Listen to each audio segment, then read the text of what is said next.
Welcome to the Placebo. Placebo, you are the own creator of your mind. अगर placebo effect हमारे मन को काबू में कर सकती है और हमें सोच और विचार पर नजर रखनी होगी, क्योंकि एक दिन में कम से कम 60,000 से लेकर 17,000 विचार हमारे मन मस्तिष्क में आते हैं, जिनमें से बहुत सारे लगभग 90% ऐसे विचार होते हैं जिन्हें हम कल भी सोच चुके होते हैं। इस समग्र प्रक्रिया को समझने के लिए, उसको फॉलो करने के लिए हमें कई बार अपनी रोजमर्रा के जीवन में बहुत ही उतावले भी हो जाते हैं, जिसके कारण हमारे जीवन में एक तनाव पैदा होता है।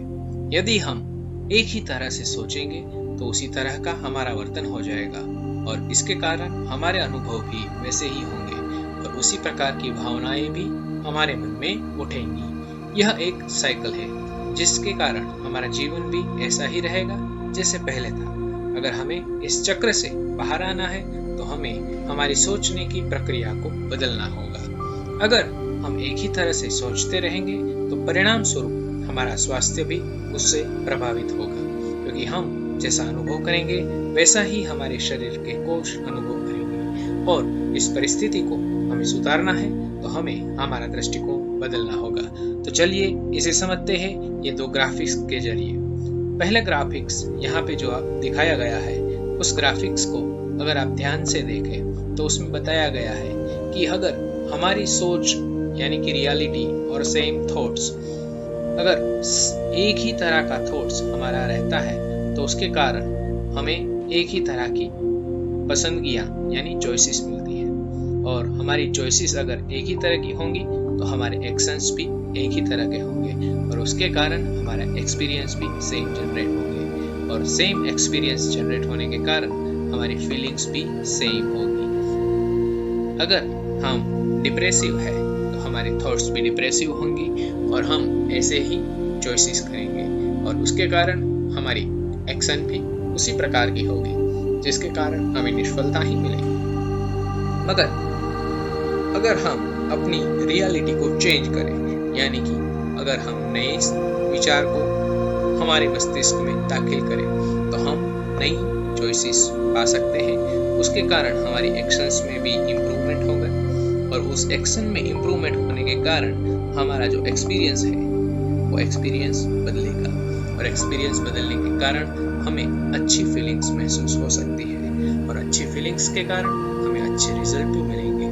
तो इसी तरह से हम अपने विचार को बदलकर अपने एक्सपीरियंस को बदल सकते हैं। हमारी इसी सोचने की तरह को हमें अपना व्यक्तित्व बना लेती है। हम जैसा सोचते हैं ऐसा ही बरतते हैं और जैसा बरतते हैं वैसा ही अनुभव करते हैं और जैसा अनुभव करते हैं वैसी ही भावनाएं हमारी अंदर उत्पन्न होती हैं और उसके कारण हमें उसी प्रकार का परिणाम भी मिलता है। अगर हमें हमारा परिणाम बदलना है तो हमें हमारी सोचने का तरीका बदलना होगा, तभी हमें सफलता प्राप्त होगी। इस बात को हम नीचे के ग्राफिक्स के जरिए समझ सकते हैं। Same thoughts generating same actions and same actions generating same feelings. This is our state of being, यानी कि हमारा दृष्टिकोण। और अगर उसे हम सेम रखेंगे तो हम ओल्ड सेल्फ ही रहेंगे, यानी कि हम जैसे हैं वैसे ही रहेंगे। हमारी पर्सनालिटी में कुछ भी प्रकार का इम्प्रूवमेंट नहीं होगा और हम अपने भूतकाल में ही रहेंगे। जैसा हमारा भूतकाल होगा वैसा ही हमारा वर्तमान होगा और वैसा ही हमारा भविष्य। अगर हम उसकी जगह पे नई सोच लाए तो नए एक्शंस जनरेट होंगे और नए एक्शंस जनरेट होने के कारण हमें अच्छी फीलिंग्स महसूस होगी और हमारी स्टेट ऑफ बीइंग यानी कि हमारा दृष्टिकोण बदलेगा, जो हमारी नई सेल्फ यानी कि न्यू सेल्फ को जन्म देगा। This is called the personality development.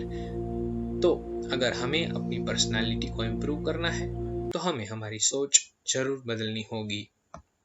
ऐसे ही इंटरेस्टिंग वीडियो के लिए आगे भी मिलते रहेंगे। तब तक के लिए धन्यवाद। Stay tune to audio book. Thank you for watching.